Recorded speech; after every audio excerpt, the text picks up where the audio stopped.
Hello student, good morning to all of you. आज हम class 7 का विज्ञान पाठ 14 जिसका नाम है पौधों में संवहन, तो कल हम स्टार्ट किए थे। कल हमने आप लोग को कुछ संवहन के बारे में बताई थी।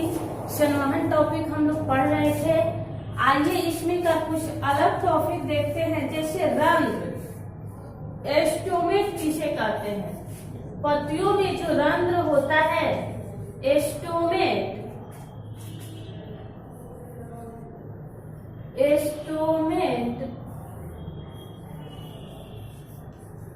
ठीक है। पत्तियों में जो रंध्र होता है, रंध्र क्या होता है, तो माना कि हमने एक पेड़ का जो क्या है जड़ है, ठीक है, ये पत्तियां हैं, ठीक है।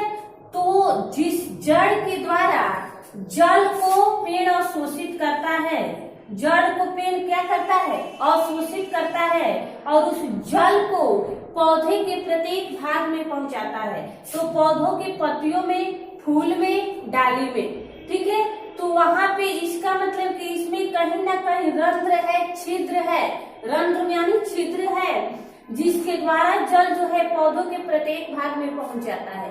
और वही आपने कभी देखा होगा, पौधों से, पत्तियों से पानी टपकते हुए आपने कभी देखा होगा, या ओस की तरह पानी गिरते हुए देखा होगा।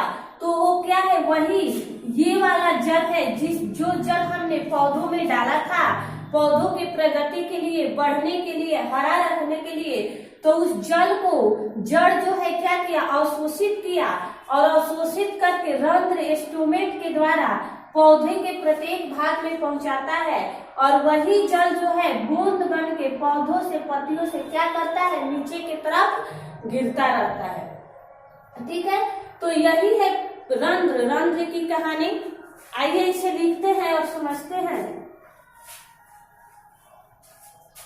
देखिए क्या होता है, जड़ों द्वारा अवशोषित जल का कुछ भाग जैविक क्रियाओं के लिए उपयोग होता है।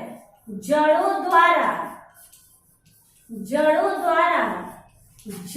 अवशोषण का कुछ भाग, जड़ों द्वारा अवशोषित जल का कुछ भाग, जड़ों द्वारा अवशोषित जल का कुछ भाग जैव प्रक्रिया में उपयोग होता है। कुछ भाग जैविक क्रियाओं के लिए उपयोग होता है। कुछ भाग जैविक क्रियाओं के लिए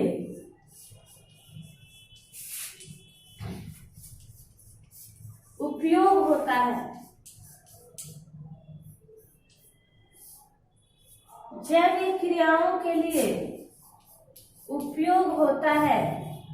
इसका मतलब क्या है, जैविक क्रियाओं जैसे पत्तियों और पौधों को कुछ ऐसा चीज है, जो कुछ ऐसा पदार्थ है, ऐसा खनिज है जो पौधों को नहीं मिला है, तो वो किसके द्वारा मिला है, उसे जड़ के द्वारा। किसके द्वारा, जड़ के द्वारा। और उसका उपयोग किस प्रकार से किया जा रहा है, जैविक क्रियाओं के द्वारा। जैविक क्रियाओं के रूप में उसका उपयोग किया जाता है, ठीक है। तथा कुछ भाग का उपयोग नहीं हो पाता है, या इसके अतिरिक्त जल पत्तियों में पाए जाने वाले छिद्र, जिन्हें रंध्र कहते हैं, इसके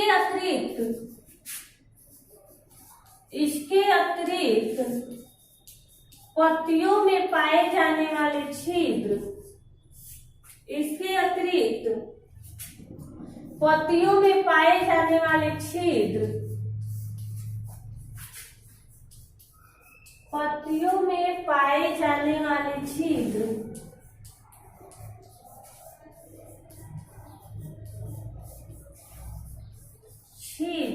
जिसे रंध्र कहा जाता है।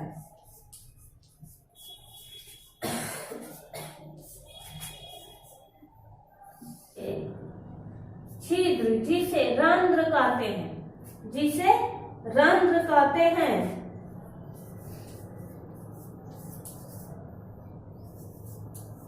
जिसे रंध्र कहते हैं, ठीक है। इसका काम क्या है, अब पढ़ेंगे, देखेंगे कि रंध्र का काम क्या है। तो रंध्र का काम है कि जल का उत्सर्जन करना। वाष्प के रूप में उत्सर्जित होता है, जिसे रंध्र कहते हैं। इसके द्वारा वाष्प के रूप में उत्सर्जित होता है और रंध्र के द्वारा जल क्या होता है? रंध्र के द्वारा जल जो है वाष्प के रूप में उत्सर्जित होता है। जल वाष्प के रूप में उत्सर्जित होता है।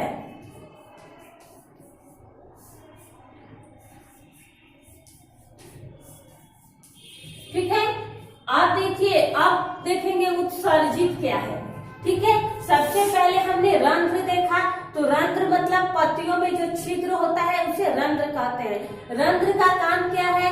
तो रंध्र जो है क्या करता है? जल वाष्प के रूप में उत्सर्जित करता है। जल वाष्प के रूप में उत्सर्जित कैसे करता है?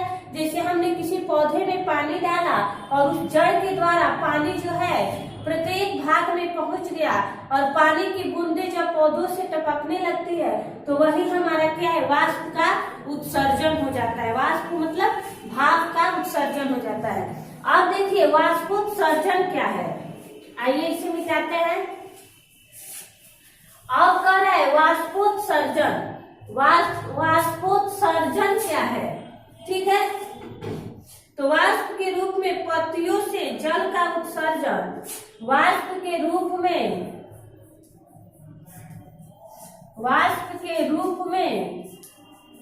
पत्तियों से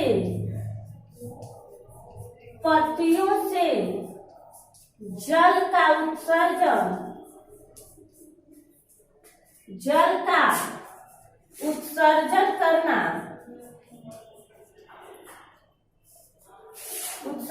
करना वाष्पोत्सर्जन कहलाता है। वाष्पोत्सर्जन कहलाता है। ठीक है। वाष्प के रूप में पत्तियों से जल का उत्सर्जन करना वाष्पोत्सर्जन कहलाता है। जैसे में पेड़ से जो है पानी का पौधों, कभी कभी किसी पेड़ के पत्तियों से क्या होता है? पानी गिरते रहता है, या किसी पेड़ के पौधों की पत्तियों पर पानी इकट्ठा छोटे छोटे बूंद लग जाते हैं, वही क्या है? वाष्पोत्सर्जन है। और वाष्प के रूप में पत्तियों से यानी जल का उत्सर्जन करना ही वाष्पोत्सर्जन कहलाता है। वाष्प के रूप में तो बूंद हो गया तो क्या हो गया? वाष्प हो गया। पत्तियों से यानी पौधों की पत्तियों से जल का उत्सर्जन, वो क्या है? जल है जो हमने पौधों में पहले डाले थे। उत्सर्जन करना ही वाष्पोत्सर्जन कहलाता है। ठीक है। तो रंध्र और वाष्पोत्सर्जन बस दो ही चीज आप लोग को याद रखना है। एक रंध्र क्या है? पत्तियों में जो छिद्र होता है उसे रंध्र कहते हैं। रंध्र का काम क्या है? रंध्र के द्वारा जल वाष्प के रूप में उत्सर्जित किया जाता है। बस। वाष्पोत्सर्जन किसे कहते हैं? तो वाष्प के रूप में पत्तियों से जल का उत्सर्जन करना वाष्पोत्सर्जन कहलाता है। वाष्प के रूप में पत्तियों से जल का उत्सर्जन करना वाष्पोत्सर्जन कहलाता है। ठीक है। आइए इसे मिटाते हैं और अगला टॉपिक देखते हैं।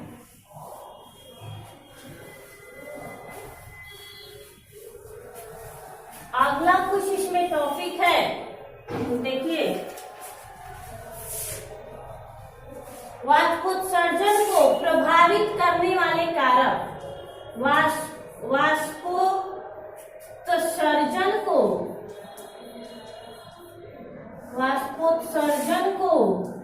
प्रभावित करने वाले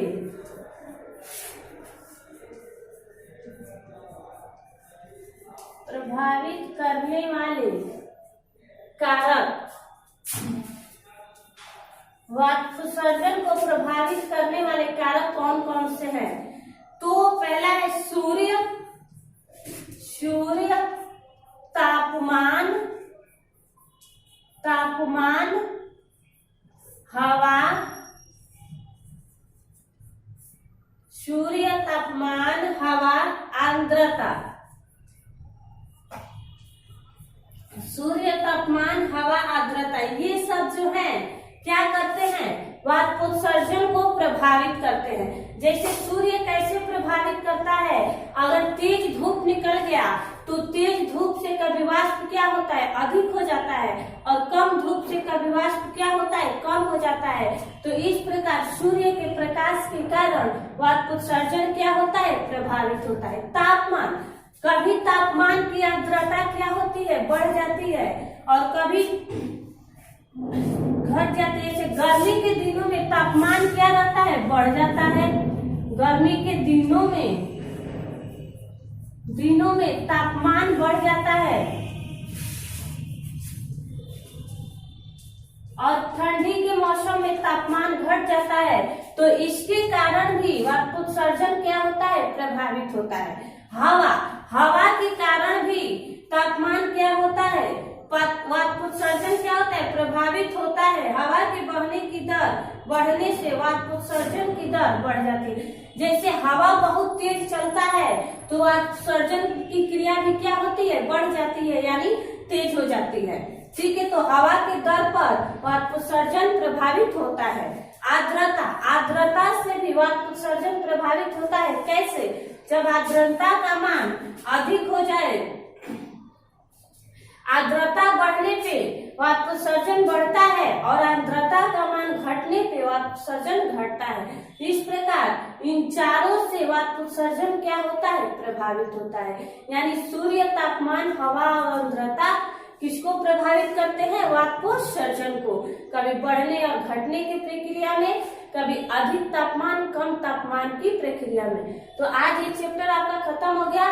कल हम इसका अभ्यास करेंगे। आप लोग इसे नोट कीजिए, याद कीजिए। आज का क्लास इतना ही। ओके, धन्यवाद।